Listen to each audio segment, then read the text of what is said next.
नमस्कार, आप देख रहे हैं आरवी एक्सप्रेस 24। देश और प्रदेश की तमाम बड़ी खबरों को देखने के लिए आप हमारे चैनल आरवी एक्सप्रेस 24 को लाइक करें और सब्सक्राइब करना ना भूलें। क्राउन स्कोडा भोपाल से खरीदी गई स्कोडा कोडियाक सिलेक्शन L&K को लेकर सतना के श्री रामकृष्ण चैरिटेबल ट्रस्ट ने गंभीर सवाल उठाए हैं। ट्रस्ट की ओर से आयोजित प्रेस वार्ता में आरोप लगाया गया है कि जिस वाहन को नई और फ्रेश कार के रूप में ग्राहक को बेचा गया, वो बिक्री से पहले डीलर के निजी उपयोग और डेमो के लिए करीब 1 महीने तक इस्तेमाल की गई थी। ग्राहक का कहना है कि वाहन खरीदते समय उसे इसकी पूर्व उपयोग की जानकारी नहीं दी गई। ट्रस्ट के अनुसार वाहन की ऑडोमीटर रीडिंग करीब 1000 किलोमीटर होने पर डीलरशिप की ओर से इसे औरंगाबाद से सड़क मार्ग से भोपाल लाए जाने की जानकारी दी गई थी। बाद में वाहन के निजी उपयोग अथवा डेमो में इस्तेमाल होने की बात सामने आने पर ग्राहक ने वाहन की वास्तविक स्थिति और पूर्व उपयोग को लेकर आपत्ति जताई। मामले में वाहन की स्टीयरिंग अलाइनमेंट को लेकर भी सवाल उठाए गए हैं। ट्रस्ट के मुताबिक टेस्ट ड्राइव के दौरान ही ग्राहक ने स्टीयरिंग अलाइनमेंट की समस्या डीलरशिप के संज्ञान में ला दी थी, लेकिन डिलीवरी के समय भी समस्या बने रहने का आरोप है। इसके बाद स्टीयरिंग से असामान्य आवाज आने की शिकायत भी की गई, जिसकी रिकॉर्डिंग ग्राहक ने डीलरशिप को भेजी। वाहन भोपाल पहुंचने के बाद डीलरशिप की ओर से स्टीयरिंग रैक बदलने की बात कही गई है। मेरा नाम शम्मीपुरी है और मैं सतना से श्री रामकृष्ण संस्था चैरिटेबल ट्रस्ट का चेयरमैन हूँ। हमने जून के आखिरी हफ्ते में भोपाल से क्राउन स्कोडा भोपाल से एक कोडियक गाड़ी की खरीदी की।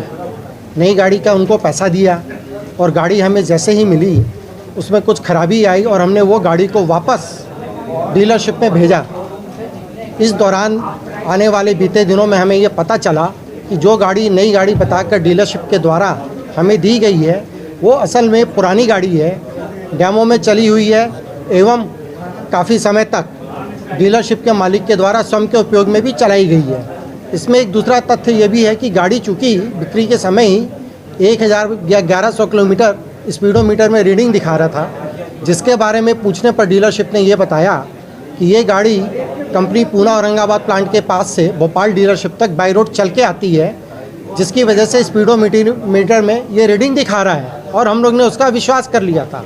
जबकि ऐसा बाद में जांच करने पे या खोजबीन करने पे पता चला कि ये झूठ बोला गया है और ये गाड़ी डेमो या डीलरशिप के द्वारा ही चलाई गई है और इस तरह से हमारे साथ उन्होंने धोखा दिया है, 420 की है। और मेरा आप सबसे निवेदन ये है कि इस तरह के डीलरशिप के खिलाफ कोई ना कोई दंडात्मक कार्रवाई भी ज़रूर होनी चाहिए, जिससे कि भविष्य में वो किसी और ग्राहकों से ऐसा दोबारा करने की सोचे ना। गाड़ी में क्या खराबी है? अभी तो शायद कोई खराबी नहीं होगी, हमें पता भी नहीं। उस समय गाड़ी में हमने अलाइनमेंट की खराबी थी और उसमें अजीब तरह की आवाज़ आ रही थी। इन दो खराबियों के साथ हमने गाड़ी डीलरशिप में वापस जमा की थी, जिसको शायद अब वारंटी के तहत उनको ठीक किया गया है, ऐसा उनके द्वारा बताया गया है। अभी कहाँ पर शिकायत की है? अभी हमने सिर्फ स्कोडा इंडिया में और डीलरशिप में ही शिकायत की है। अभी हमने कहीं दूसरी कानूनी रूप में कहीं शिकायत नहीं की है। अब हम आपकी प्रेस कॉन्फ्रेंस के बाद दूसरी जगह शिकायतें करने जाएंगे। इसके ओनर कौन है? इसके ऑनर कुलदीप अवधिया जी हैं, कुलदीप समधिया जी हैं, स्कोडा क्राउन स्कोडा भोपाल। अब आप क्या चाहते हैं कि उस कार के बदले में दूसरी कार चाहते हैं या नहीं? देखिए, हमारी प्राथमिकता तो यह है कि हमारी ये डील कैंसिल करके जो हमने उनको पैसा दिया है कि वो पैसा हमारा जो भी हमारा नुकसान हुआ है वो वापस कर दिया जाए, क्योंकि सर पूरा भरोसा उठ चुका